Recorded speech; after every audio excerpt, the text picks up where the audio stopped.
boa tarde.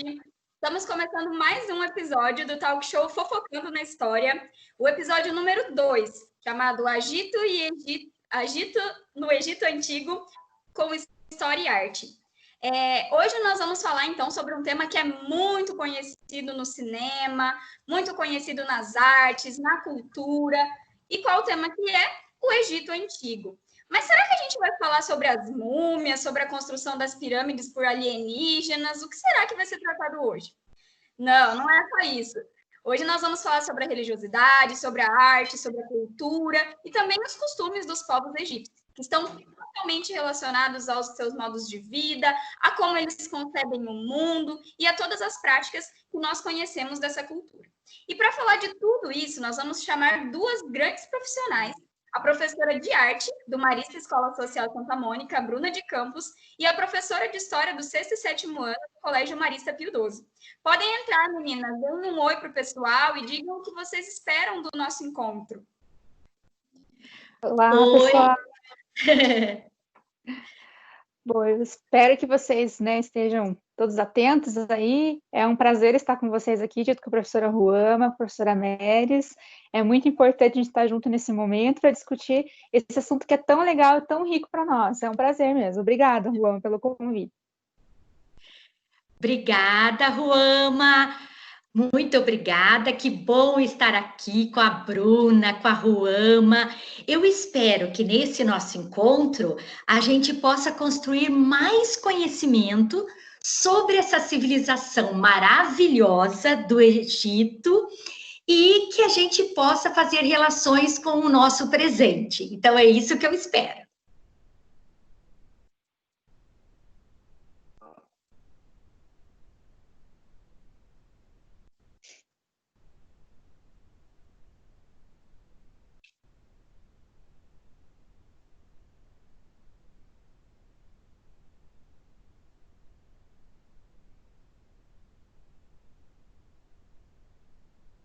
Acho que a internet da Ruama deve estar dando algum probleminha, que ela está demorando para voltar, mas não tem problema, a gente espera para ela fazer as questões que ela tem em mente para nós.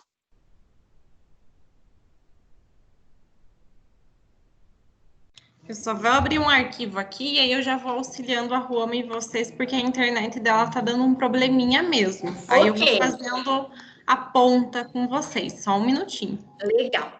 Tudo bem.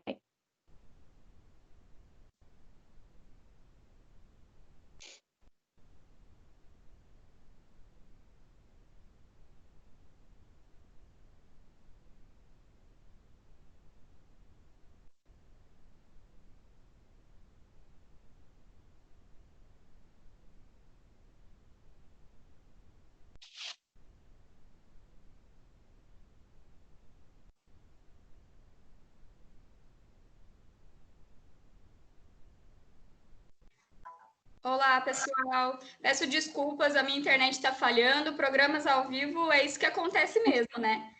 A gente tem sempre esses problemas técnicos. A Meres e a Bruna já se apresentaram? Já!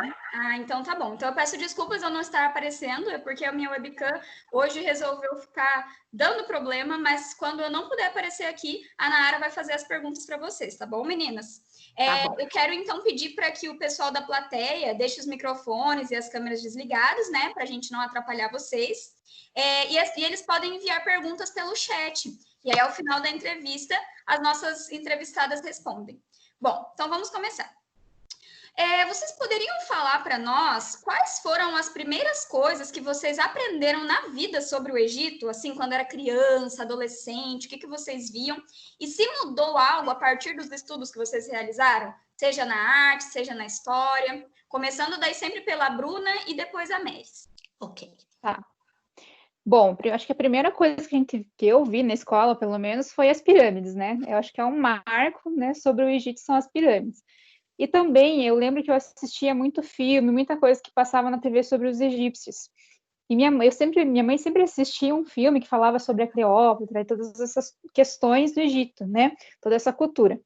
E eu lembro que quando eu comecei a estudar sobre o Egito na universidade, eu ficava me questionando, nossa, mas como eles representavam os egípcios, né? Que a gente tinha essa questão do egípcio ser uma pessoa branca, do olho azul. E aí, quando eu comecei a estudar um pouco sobre o Egito, ficava pensando, mas não, pera, onde que está localizado o Egito? Qual é a civilização? Como que eles são? Será que é isso mesmo? Mas isso é uma questão do cinema, né? Muito tempo atrás ainda continua essa representação. Mas foi algo que me chamou muita atenção quando eu comecei a estudar sobre o Egito. E foi, né, entre outras coisas, sobre os deuses, que é uma coisa maravilhosa também, essa riqueza que eles têm na cultura deles, né, me chamou muita atenção quando eu comecei a estudar sobre eles. É muito interessante. Bom, eu também, assim como a Bruna, eu tinha de cor que as 3 pirâmides principais eram Kelpis, Khafre e Miquerinos. Depois, quando eu entrei lá na Universidade Estadual de Londrina, e quando eu comecei a dar aula, eu fui descobrindo a harmonia e a perfeição dessa sociedade. E como essa sociedade lidou com os problemas que ela tinha. Quais eram esses problemas e qual o principal problema?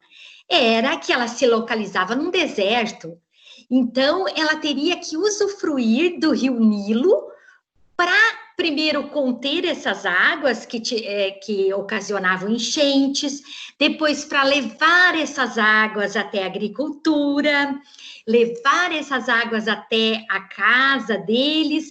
Então, eu fiquei assim maravilhada, não só com a construção das pirâmides, depois com o estudo, mas também com essas obras hidráulicas, esses canais, essas barragens, esses aquedutos.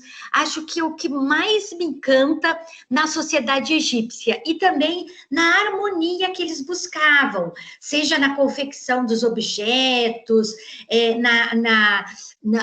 nesse respeito que eles tinham, porque era uma sociedade hiper, super religiosa, né?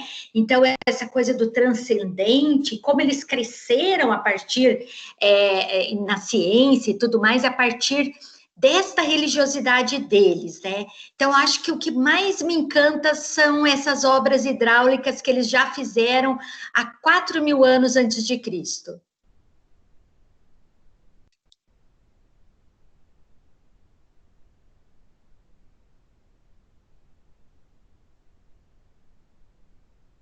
Agora a Ruama.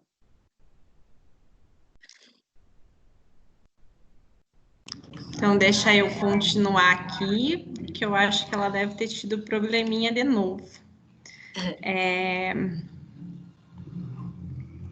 E como que vocês acham que a percepção de vida e morte que os egípcios tinham influenciavam nos seus modos de vida e de se expressarem? Bom, a concepção deles de morte é diferente, né? Eles têm uma questão de que a morte ela é só um processo, né? Uma parte, né? Uma mudança ali que eles vão continuar com a vida, né? Após a morte. E isso é muito representado na arte, né? A gente pode perceber, né? Com os meus alunos já viram em pinturas e esculturas, isso é muito perceptível. Não tem como eu separar isso, né? É totalmente ligado, né? Até a questão das cores que eles vão utilizar está ligado com a vida e a morte.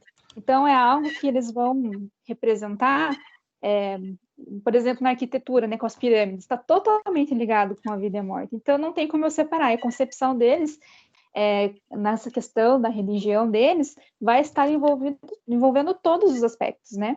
E, como eu falei lá, a utilização das cores, né? Do preto lá, que simboliza a morte, mas também a fertilidade, regeneração, o branco, questão da pureza. Então, tudo está ligado com essa questão, com essa concepção que eles têm de vida e morte, né? Então, tudo que eles vão fazer, desde algo simples, como agricultura, até as questões mais complexas, está ligado com a vida e a morte.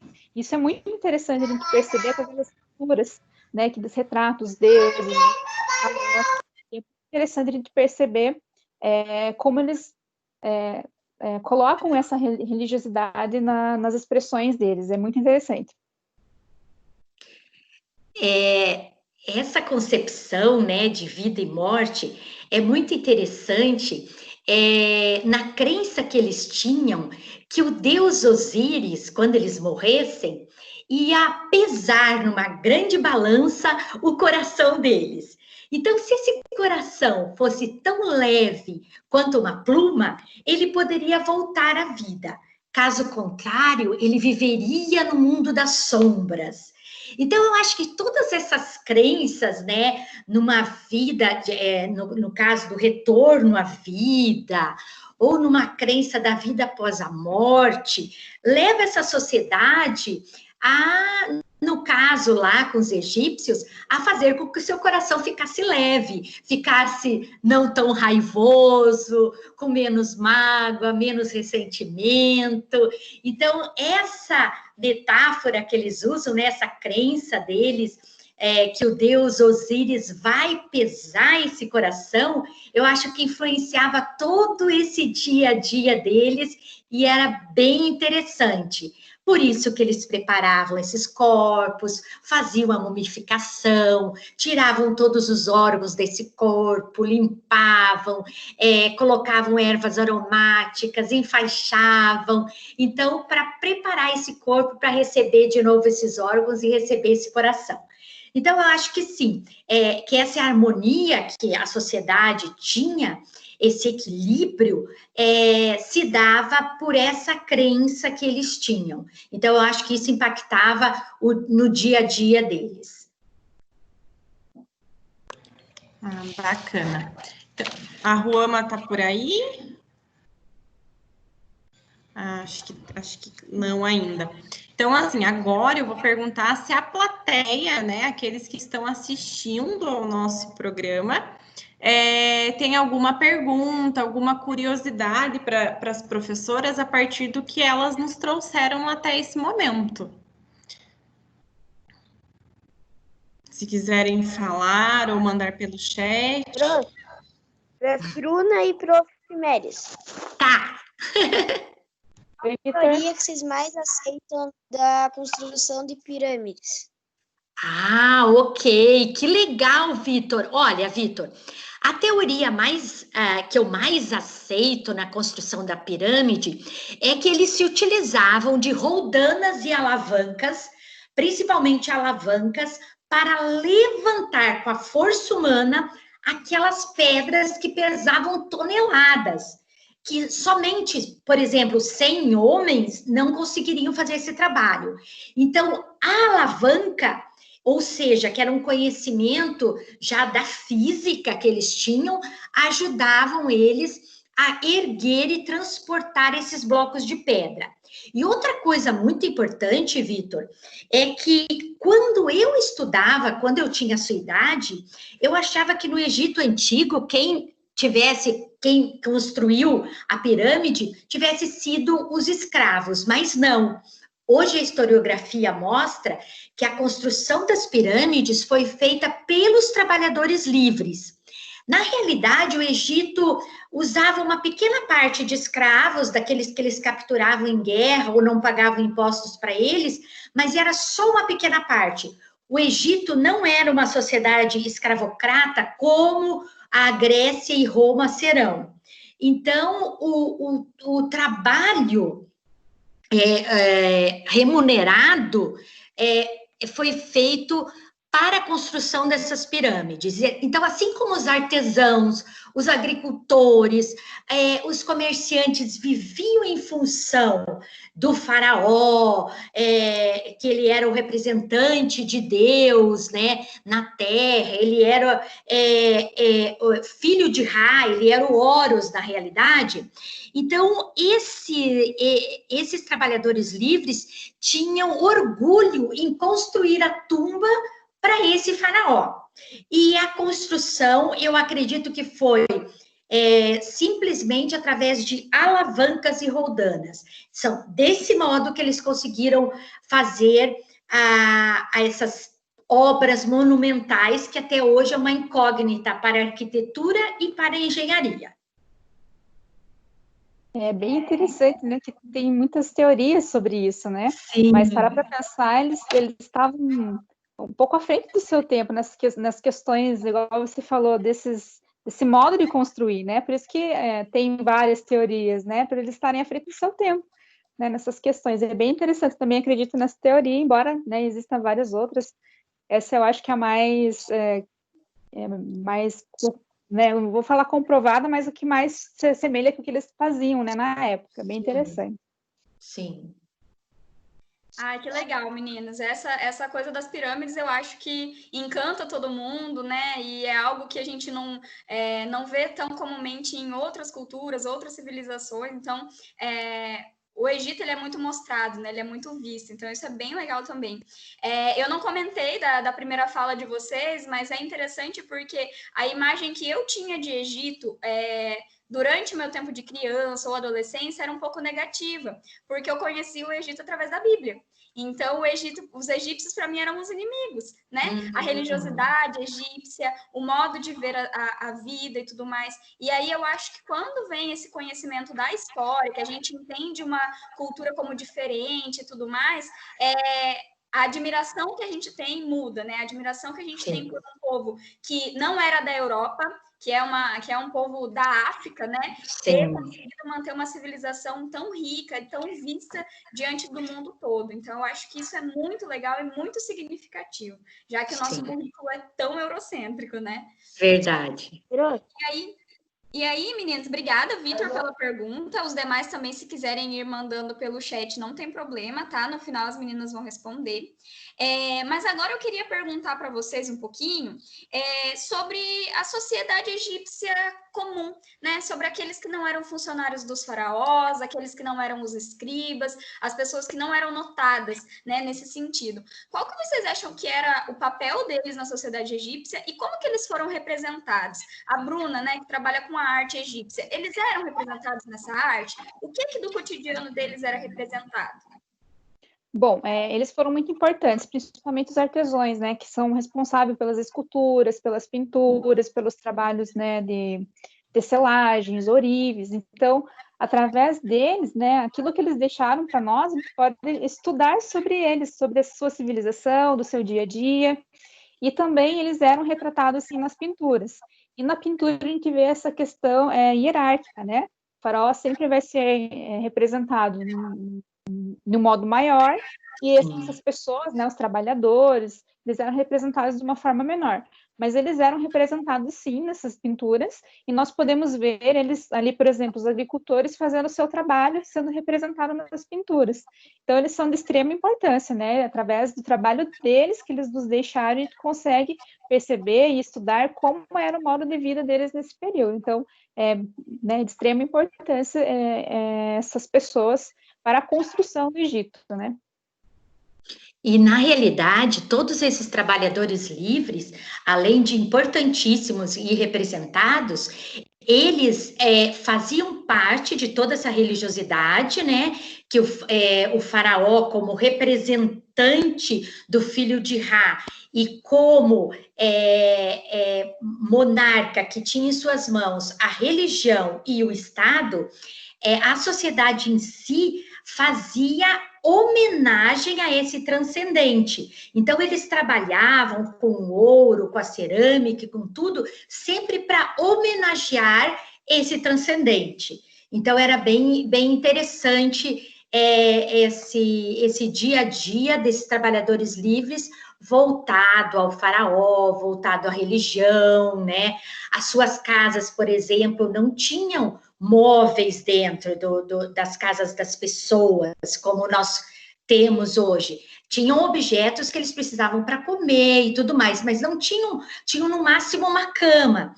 Então, ou seja, a sociedade fazia referência a esse transcendente no seu dia a dia. Então, as suas obras de arte era voltada para isso, e voltada para contar também o seu cotidiano, né? Ai, que legal. Eu vejo, assim, pela fala de vocês também, como que nessa questão da religiosidade, da mumificação, né, dos processos de fazer com que o corpo e com a alma estivessem mais limpos possíveis para chegar ao tribunal de Osíris, ele não era da mesma forma para a população comum, né? Ele era muito diferente para o faraó, para os funcionários do faraó, aquelas pessoas que tinham prestígio. Então, como que desde a sociedade egípcia a gente já consegue perceber essa grande desigualdade social e a grande disputa de representações também, né? Porque quem o que vem na nossa cabeça quando nós falamos em Egito? Vem as múmias, as pirâmides, os faraós, a grande riqueza que eles demonstravam, né? Mas quão rico que é perceber também aqueles que estavam na base da sociedade egípcia, aqueles que inovaram na questão de aproveitamento das águas do Rio Nilo, que conseguiram desenvolver a agricultura de uma forma muito rica.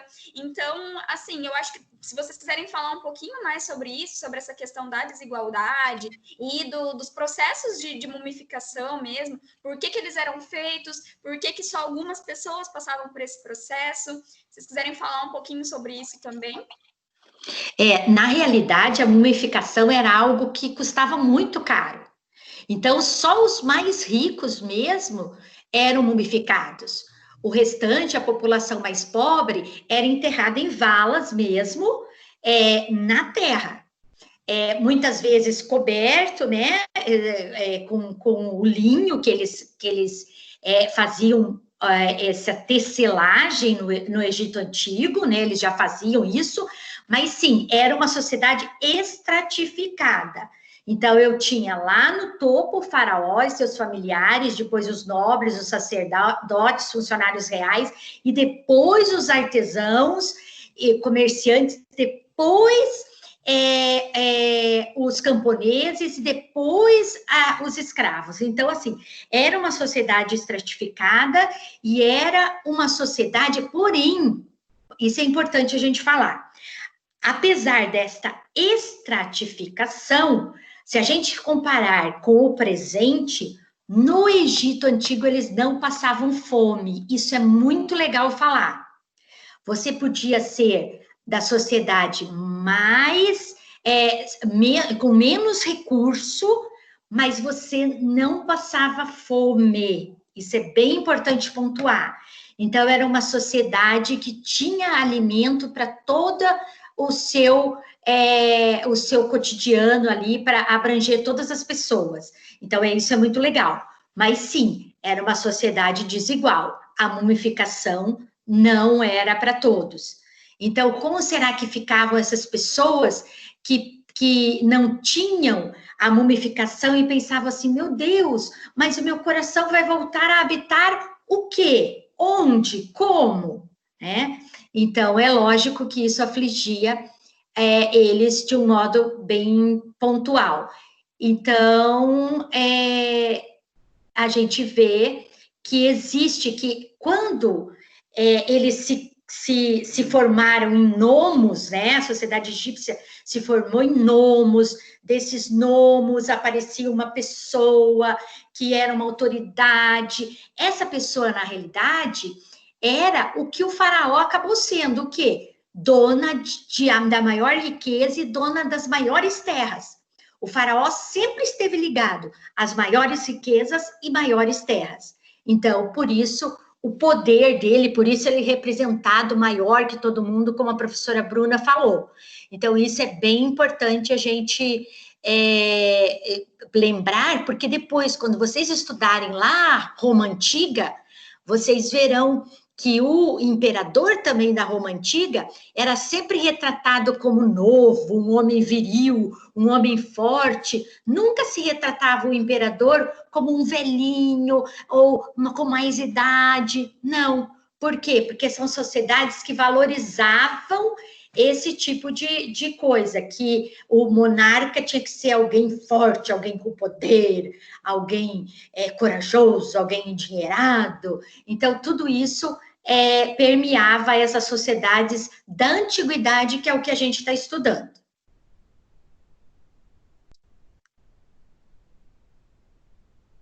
A Bruna quer falar algo sobre isso também? Ou a gente vai dar continuidade? Pode dar continuidade. Certo. Então, Melis, também acho isso bem interessante e como que só recentemente que a história do reino de Cush, por exemplo, da dinastia dos faraós negros, foram inseridas nos livros, né? E além da história de algumas mulheres do Egito também, né? Nefertiti, Cleópatra. Então, como que a historiografia ela vai se renovando, né? A história vai se renovando. A gente tem uma representação do Egito Antigo lá nos cinemas, e que a gente tinha nos livros até determinada época, mas agora nós temos uma infinidade de questões a serem exploradas também sobre o Egito, né? No caso, Ruama, a Núbia fornecia materiais para o Egito Antigo. O comércio era intenso entre o Egito e a Núbia, o reino de Cush, né, que era chamado de reino de Cush. E lá no reino de Cush, as mulheres eram tão privilegiadas que o sistema do reino de Cush era matriarcal. As rainhas mães é que tinham o poder de mando maior que os homens. Então, isso é muito interessante a gente pontuar. E o comércio era intenso. O Egito não seria o que ele foi se não fosse o comércio com a Núbia, que é ali aquela parte onde hoje é o Sudão. Então, se não fosse esse comércio, eles não seriam tão fortes e tão poderosos. Então, eles ficaram fazendo esse comércio por todo o tempo em que foi esse apogeu do Egito Antigo. Muito legal, né? Pensar que nesse período houve uma sociedade matriarcal é algo muito significativo para a gente. No começo do ano, nós estávamos vendo sobre pré-história brasileira, com o 6º ano, e nós vimos um vídeo que um canal faz como se fosse entrevistando a Luzia, que é a primeira humana brasileira. E ela fala, né? Ela fala, nossa, eu ouvi falar que hoje em dia o pessoal acha que a sociedade é patriarcal, né? Que os homens estão no poder e não sei o quê. E ela fala, na minha época não tinha isso, porque todos trabalhavam, todos ajudavam. Que legal! Então, eu acho que é bem interessante a gente perceber que a nossa sociedade é assim por determinada construção, né? Mas que outras poderiam ser diferentes também. Sim. E aí, vamos ver se o pessoal tem alguma pergunta, né? O pessoal da plateia ou a coordenadora também, que está aqui prestigiando com a gente. Eu coloquei uma perguntinha ali, Mary, só para você deixar mais claro para os alunos também que forem assistir depois da gravação. Tá. Se tiverem qualquer tipo de pergunta, podem perguntar, tá? Tanto para a Mary quanto para a Bruna. Sim. Vou aguardar só um minutinho para ver se a gente vai ter alguma perguntinha. Senão a gente já dá continuidade. Tá.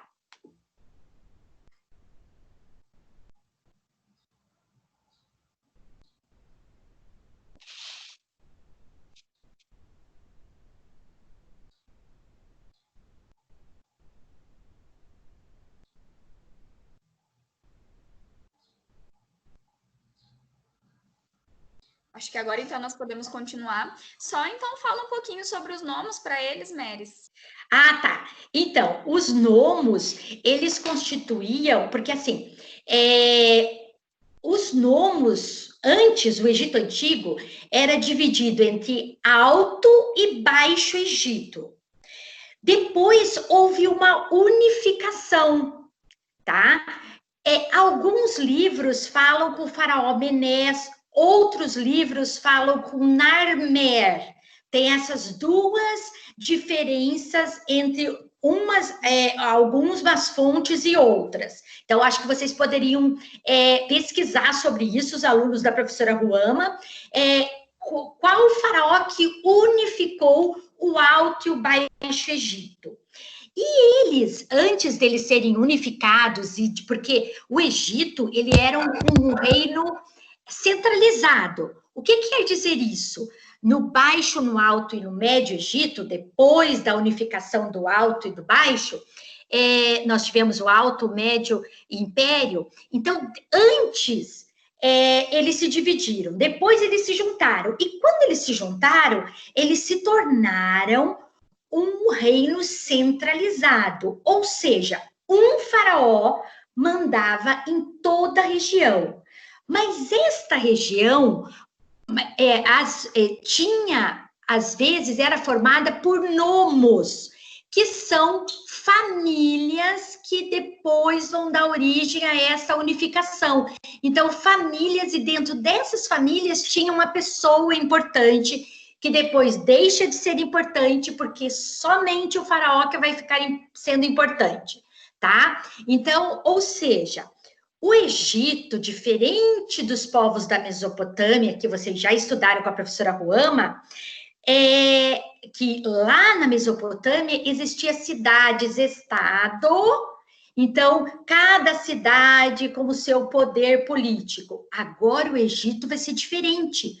Uma porção de cidades com um poder só, o poder do faraó centralizado. Então esses nomos vão se desintegrar, essas famílias que tinham um núcleo, né, e que tinham, vamos dizer, um patriarca ali, vão se fragmentar para dar origem a esse poder do faraó.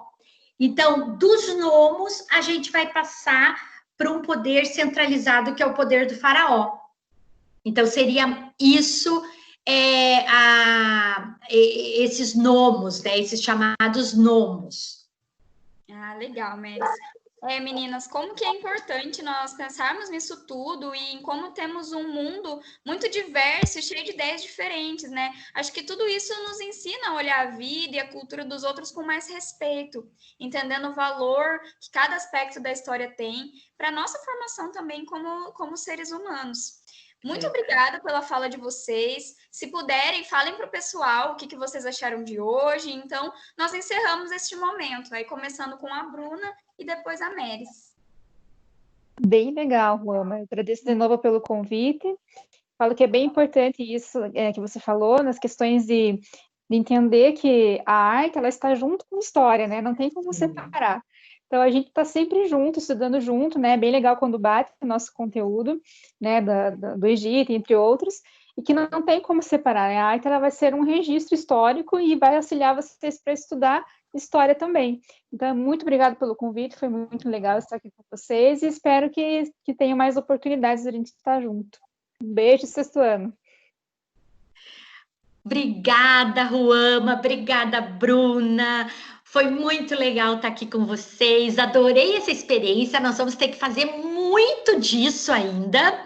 E eu quero saber também o link para essa entrevista com a Luzia, porque eu não conheço.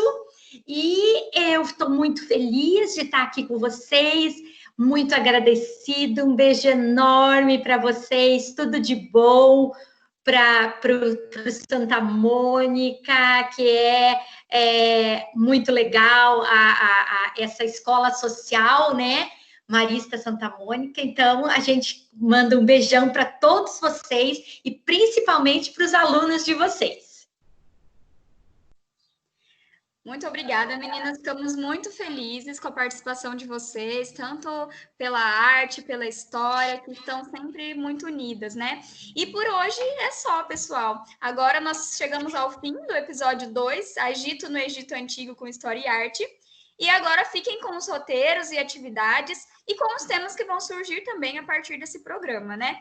Então, não esqueçam de, depois, de curtir a gravação, de responder as perguntas, falando o que vocês acharam do programa, que a opinião de vocês é muito importante. E agora, para encerrar, eu vou colocar a nossa vinheta de novo, e assim que a vinheta acabar, o programa também vai se encerrar, tá bom? Muito obrigada pela presença de todos.